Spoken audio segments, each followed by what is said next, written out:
Have you ever found yourself drawn to those places, whispered about, shrouded in layers of secrecy? Oh, absolutely. Exclusive clubs, hidden rituals. Exactly. And gatherings where the most powerful people on the planet convene, all tucked away from public view. Hmm. Now, what if one such place combined, like the world's elite, with this breathtaking ancient redwood forest and theatrical pageantry that feels almost mythic? That's quite the image.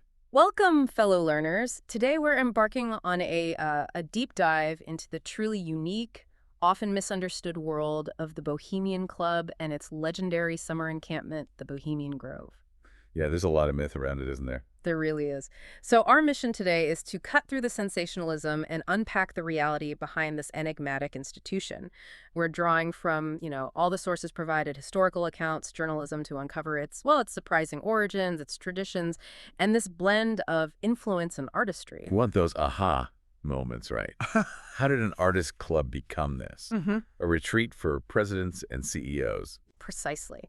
So let's unpack this fascinating contradiction. We've got sources here that paint a really unique picture, blending these high-minded ideals of art with some of the most influential people on the planet. What's truly fascinating, I think, is tracing how the narrative around the Bohemian Club evolved. Yeah. It started as a genuine bohemian artistic community, Right. yet transformed into something far grand, more influential, but remarkably still holding on to these deeply creative traditions. Okay, so to really get it, we need to go back to the origins of bohemianism itself. Our sources tell us, late 1850s, New York City mostly, young, cultured journalists started calling themselves bohemians. That's right. And the American Civil War, surprisingly, played a big role. These artists got dispersed as war correspondents. And suddenly, bohemian became almost synonymous with newspaper writer everywhere, especially those living, unconventionally. And it wasn't just the East Coast. You had Bret Harte in California writing as the Bohemian back in 1861. He even called San Francisco a Bohemia of the West. Mark Twain, too. In 1867, he called himself and Charles Warren Stoddard Bohemians. So this identity was definitely taking root out west. Indeed. And it's against that backdrop, that kind of vibrant, maybe a bit transient scene, that the Bohemian Club was formed, April 1872. Right, and wasn't it literally started in a newspaper office? It was. Michael Henry DeYoung, the owner of the San Francisco Chronicle, said it began right there with his staff, guys like Tommy Newcomb, Dan O'Connell. The initial idea was simple: promote a fraternal connection among men who enjoyed the arts. Just, hanging out after work. A place to unwind. And the early structure reflected that journalists were regulars, artists, musicians were honorary. But here's where it gets interesting.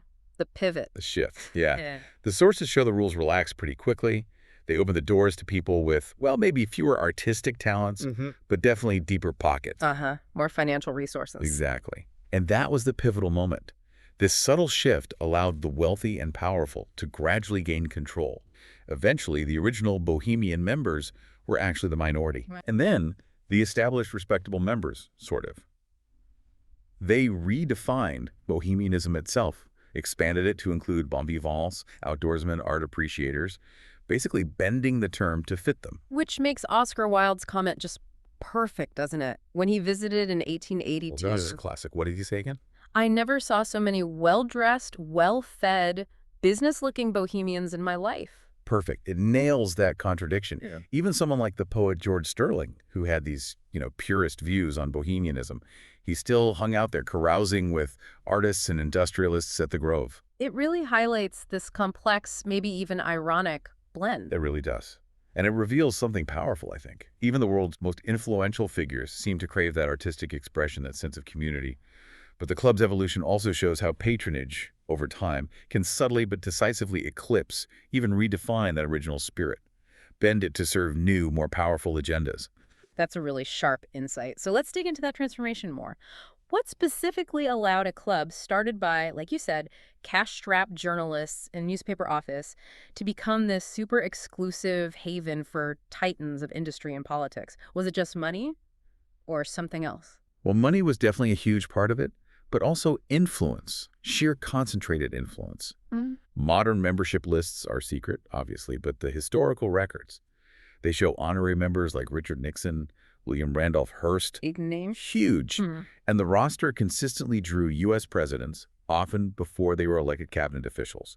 CEOs from massive corporations, finance, military contractors, oil, national media. A real nexus of power. Absolutely. Many held multiple board positions across these sectors. It created this incredible concentration of influence. But okay, despite this huge shift towards the powerful elite, did they just completely ditch the artistic roots? Or did any part of that original bohemian spirit actually manage to hang on? Amazingly, a core piece did. The sources are clear. The club's bylaws require 10% of the membership to be accomplished artists. Composers, musicians, painters, writers. 10% still? Still. And these artists could even exhibit and sell their work right there, commission-free, which naturally attracted nationally recognized figures. Painters like William Keith, Maynard Dixon.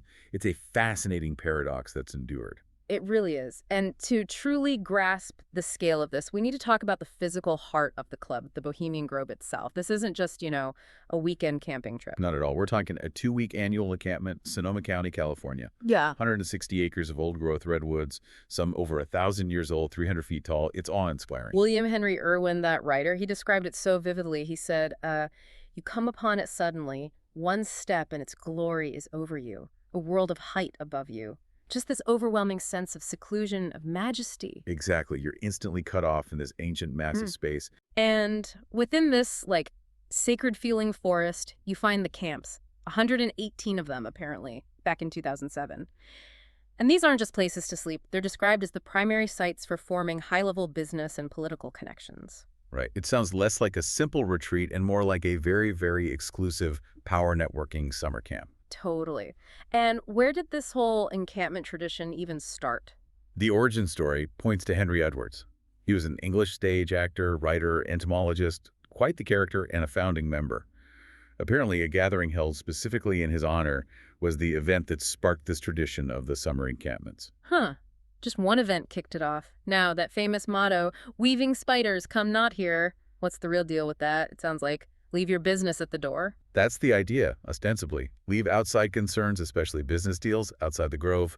Protect the atmosphere. But does it actually work that way? Well, yes and no. Members generally stick to it in larger groups. But the sources explicitly say discussions about business do happen, often between pairs.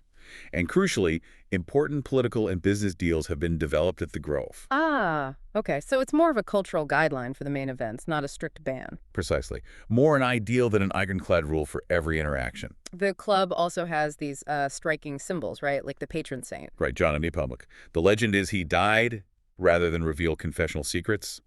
And there's a big wood carving of him by the lake in the Grove, finger over his lips, symbolizing that secrecy expected of attendees. Secrecy is key. And then there's the owl. The owl, yes. It's been the mascot since day one, symbolizing wisdom. And there's that massive 30-foot hollow concrete owl statue at the head of the lake, designed by Haig Petigian. Really impressive. And that's the backdrop for the big ceremony, isn't it? The Cremation of Care. Exactly. Since 1929, that owl statue has overlooked the Cremation of Care. Now, okay, for all the secrecy, that ritual, the Cremation of Care, that's the one that's really grabbed public attention. And let's be honest, it's been the source of the wildest claims. What do our sources actually say about it? Where did it come from? It's probably the club's most iconic ritual, yeah. And it's essentially a theatrical production. It was devised way back in 1881 by James F. Bowman and members of the actors. So actors, costumes. Oh, yeah. Grand pageantry, pyrotechnics, brilliant costumes. The ritual itself is the mock burning of an effigy called Care, representing, the normal worries and burdens of life, all performed right at the edge of the lake. So it's symbolic, not some dark rite, like some people imagine. Exactly. It evolved from being part of the more serious hijinks plays to its own separate ceremony on the very first night. An exorcising of the demon, they call it. The purpose being? Pretty clear, really. Yeah. Symbolically banish the anxieties of the outside world. Yeah. Set the stage for a carefree 2 weeks. Interestingly, for years, they used a recording of Walter Cronkite's voice. He was a member as the voice of the owl during the ceremony. Walter Cronkite's voice as the owl. That's amazing. Yet, amidst all these unique traditions, there's this one aspect that always comes up that really clashes with modern norms: the exclusion of women. Yeah, that's a huge point of criticism, and the sources are unambiguous. No woman has ever been granted full membership in the Bohemian Club, ever. Were there any exceptions? Historically, 4 women were made honorary members, like the poet Ina Coolbrith. but no woman has been made even an honorary member since she died in 1928. Wow. And their access. Limited. Women were allowed in the main City Club building in San Francisco and as daytime guests at the Grove sometimes, but not on the upper floors of the City Club, and definitely not at the main summer encampment. They had separate ladies' chinks for spouses and guests. And this isn't ancient history, just a few years ago, 2019, right? A Sonoma County supervisor, Linda Hopkins, wrote a very public letter criticizing the club, saying it hinders women in politics and doesn't invest enough in the local community. Right, so the debate about the exclusivity and its impact is very much ongoing. Okay, let's shift focus a bit to the art form that actually grew inside the Grove. The plays. You mentioned the Jinx. Right, two types. The hijinks, those are the more elaborate, serious, dramatic performances, also called the Grove plays. And the low jinks, more comedic, rowdy, initially impromptu, but they became formal affairs too. And these Grove plays became something unique. Absolutely. It's fascinating how they birthed this distinct genre of American stage art. Early on, they were often group efforts, like Joseph Redding's Druid Jinx. But the real turning point was 1902. What happened in 1902? A play called The Man in the Forest by Charles K. Field, with music by Joseph Redding. Porter Garnett, who was a key figure documenting and participating in all this, he hailed that as the first true Grove play. Why true? What made it different? Because the script, the libretto, was entirely by one member, and the music was specially composed by another. Garnett said it established a precedent, marked the divergence of a new form of stage art. He even wrote a book about it, The Bohemian Jinx, and edited a collection of the plays. So what makes a Grove play a Grove play? What are the characteristics? The setting is number one. They happen in this natural redwood amphitheater, no artificial scenery.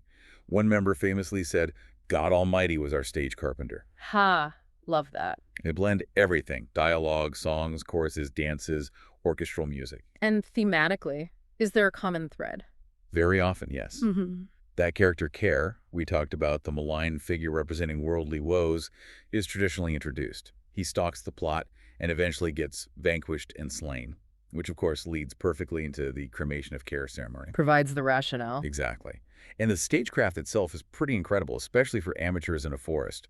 Commercial theater techniques just weren't enough. Like what? Give me an example.